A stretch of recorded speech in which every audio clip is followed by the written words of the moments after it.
Certain experiences, such as watching snow falling quietly, skiing in the mountains, sledding down the hills, and appreciating crystal-like ice sculptures, can only be enjoyed in winter when the earth is resting.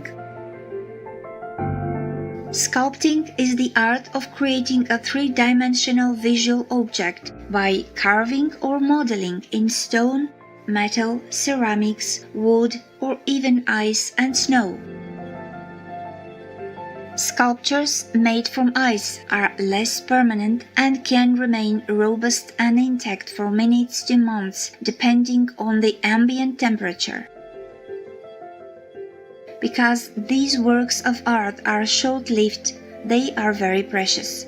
The history of ice carving goes as far back as 4,000 years ago to the ice houses or igloos built by the indigenous Inuit people of the Arctic regions.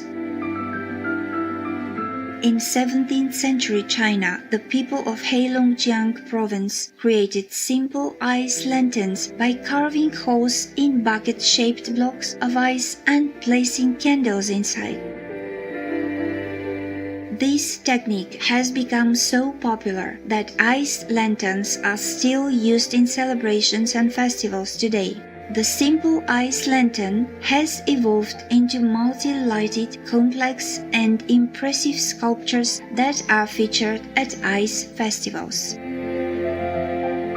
Ice sculptures can be abstract, realistic, functional, or just made for decorative purposes. The challenges of ice sculpting are related to the variability, volatility, and purity of the base material, ice. Commercially made blocks of clear, transparent ice are ideal for carving as they consist of pure clean water frozen in a controlled process that circulates water in a freezing chamber. Alternatively, massive blocks of ice, known as Arctic diamonds, can be harvested from the Arctic Circle and are so clear and transparent that a newspaper can be read through them. Sometimes ice sculptors choose to mix white ice blocks that look like snow or dyed blocks with clear, transparent blocks to create certain desired effects for their sculptures. Ice sculptures offer a more hyper-realistic finish compared to that of snow sculptures because blocks of ice are denser than compacted snow. No clearly defined techniques for creating sculptures out of ice exist. It all depends on the training, skill and style of the sculptor.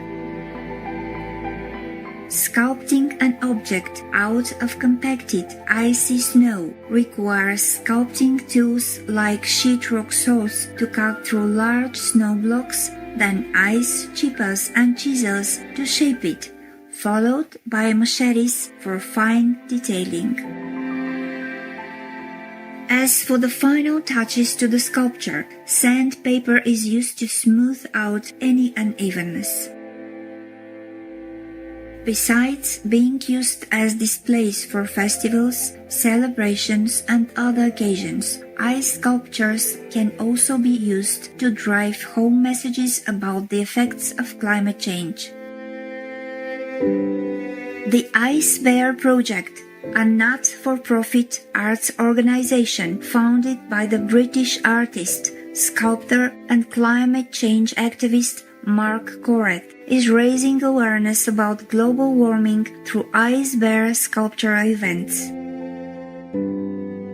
Mark has been carving life-size ice sculptures of polar bears in several cities around the world to bring awareness to the climate crisis and also to send the message that human behavior and habits are affecting the environment and our animal friends. In an interview with ABC News Australia, during his ice sculpting performance in Sydney's Circular Quay, Mark explained the influence of humanity on the plight of polar bears. If we're to just leave the bear in the square, it's going to start to melt. And if we release the bear to the public, they're all going to be touching it. When you touch that bear, you can feel it melting under your hands. And if you touch it hard, it will melt hard. Touch it light, and it will melt lightly. And that is human's impetus that is being described. Kudos Mark Corret for your innovative way and diligent efforts to raise climate crisis awareness around the world. Wonderful viewers, we'll now pause for a moment to hear a brief message. We'll return shortly. Please stay tuned to Supreme Master Television.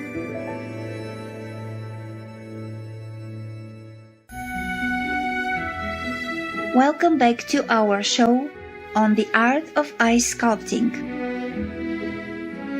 Ice palaces, also known as ice castles, are structures constructed purely with blocks of ice that are usually harvested from a frozen lake or river nearby. They are often created in winter for hosting events.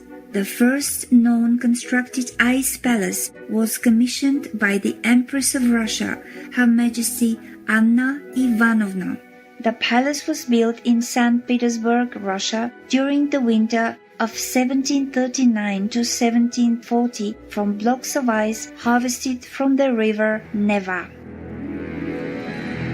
Since then, many other ice palaces have been built around the world. For example, in St. Paul, the capital city of Minnesota, USA, several ice palaces were built in conjunction with the city's winter carnival. Ice palaces were also constructed for Canada's Quebec City Winter Carnival and for the Saranac Lake, New York Winter Carnival.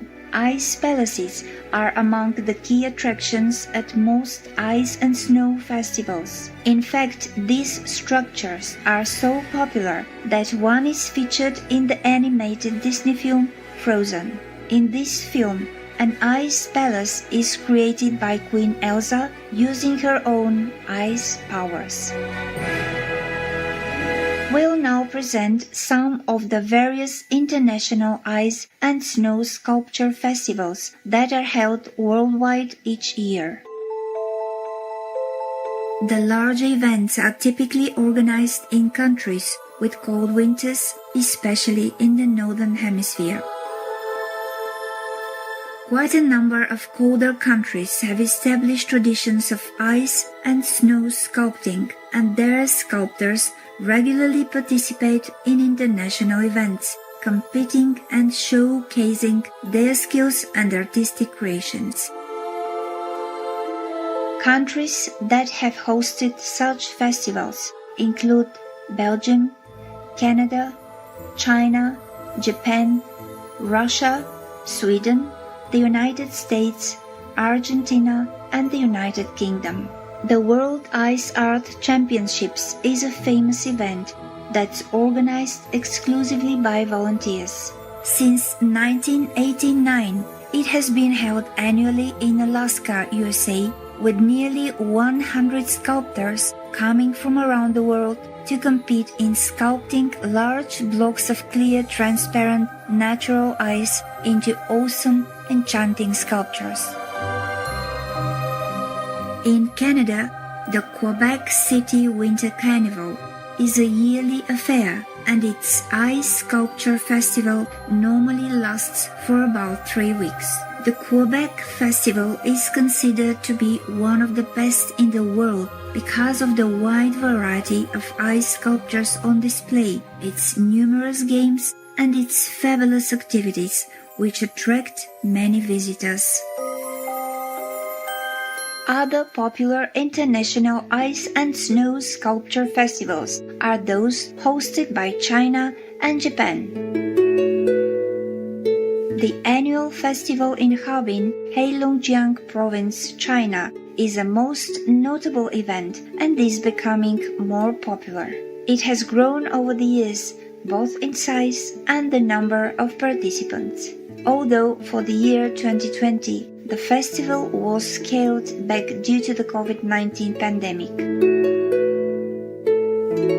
innovative ways of using laser technology are also being deployed to add more details and intricacies to the sculptures on display. In Japan, Sapporo City in Hokkaido is renowned for its winter carnival that features teams of sculptors competing to create the most impressive ice sculptures, including some creations that are massive multi-story structures. Along with Sapporo City, Asahikawa in Hokkaido also hosts an annual winter carnival. Finland Icium Wonder World of Ice, which is a winter entertainment park in Levi, also attracts large crowds of visitors each year. The park is built by ice sculptors from China's Harbin City and showcases incredible ice and snow sculptures. One can also enjoy watching traditional folk shows at the Icium Wonder World of Ice. We wish we had more time to introduce to you some of the other awe-inspiring ice sculpting art by the world's most talented sculptors. We are grateful to these creative artists for brightening our winter days with such impressive beauty, fun, cheer, and warmth. Light-hearted viewers, thank you for your company today during the Art of Ice Sculpting.